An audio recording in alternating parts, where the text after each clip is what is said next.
भोजपुरी से सखी रे मोर पियवा दुलारे। अरे बाप दुलारे हर दुल्हन के कई दुल्हा हो तो क्यों गली बगली अगर रखे हो तो बात अलग हो सकता। जौन टेम्परेरी होत था दुल्हा सबको होता और जौन परमानेंट होत साहब एक ही होता। तो पियवा दुलारे भोजपुरी वाला आत्मा रूपी दुल्हर परमात्मा रूपी दुल्हा डबल अर्थ लेना है आप लोग। हाँ सखी मोर पियवा दुलारे लेकिन एक दुल्हन कहता है बहुत प्यार करत अपने दुल्हा से। अच्छा एक बात ही बताओ दुल्हन मेहरारू मन से दू सारी रात बतलाए भाई साहब बाबूजी बाबूजी मेहरारू मन से दू सारी रात बतला तो कोनो FIR कैसे कहते गुंडा थाने में का एप्लीकेशन दे सकते कोनो एप्लीकेशन नहीं दे सकते। वो दुल्हन कहता है मास्टर साहब बड़े प्यार से बड़े भाव में का कहता कहा यार लागी पियासे हो लागी पियासे नजरिया रे मोर लागी।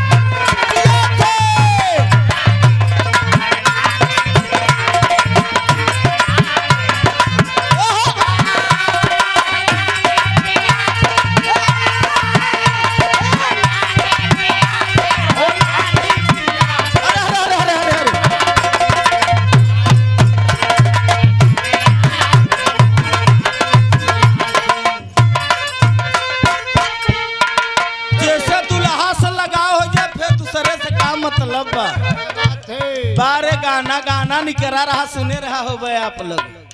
एक ठीक गाना कहाँ उठा तो दर्द होला बैठा तो दर्द होला दैया नीर दैया दैया हमारा मरद होला मुचकला बाटे कम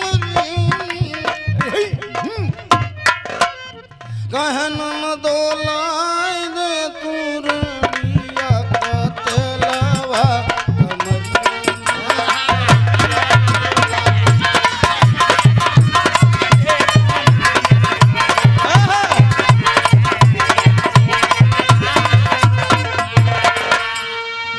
अब समझ ले ई भोजपुरिया ई भोजपुरिया है साहेब कितना भाव है जाने ले जमीन से गीत जोन दास है आपके सुना तो भोजपुरी के गाना ऐसा बा कि जैसे पियरा के आगी हो और जलाई दा बीड़ी जाए 2 मिनट के बाद धरावत आगी भूती के और करे बाद खत्म जाए से पहले खा लिहल उठलाली से रोटी रोटी। हम तो कहा मोर भैया हरे हो एक काम करत जाता पैसा कौड़ी कम से कम बची जा साग सब्जी भी बची जा तो हाथ जब उठलाला से रोटी खा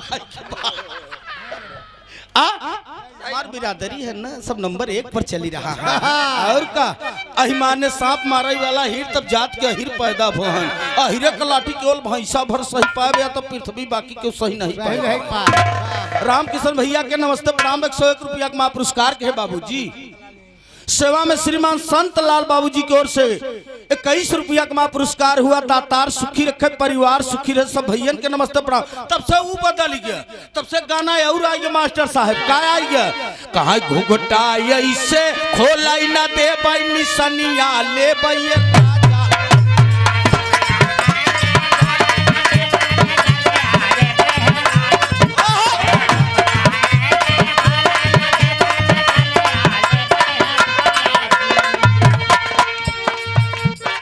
दुल्हन खूब सजी बजी बा सोलह सिंगार के है बा क्या बात है घूघट ओढ़े बा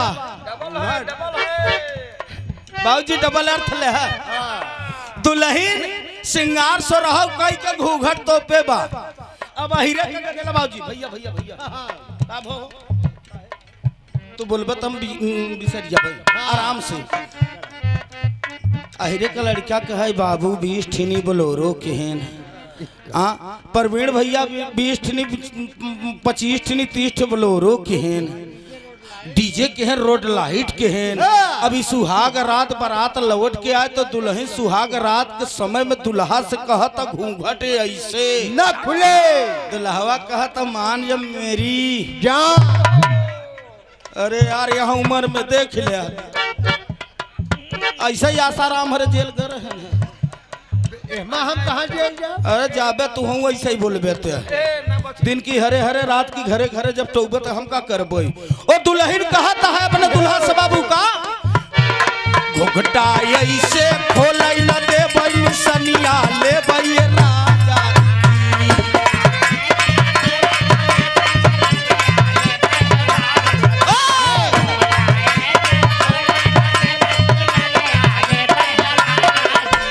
झुमका लेबै झुलनिया लेबै पजनिया लेबै राजा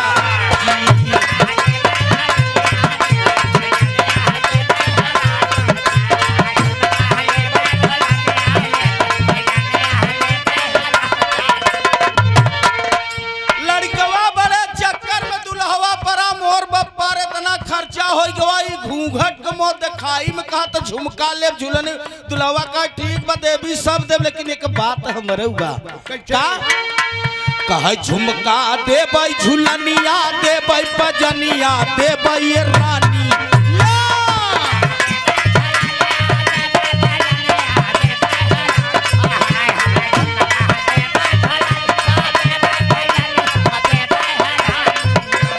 झुमका देबै झुलनिया देबै पजनिया देबै रानिया सोनवा देबै चनिया देबै कवनिया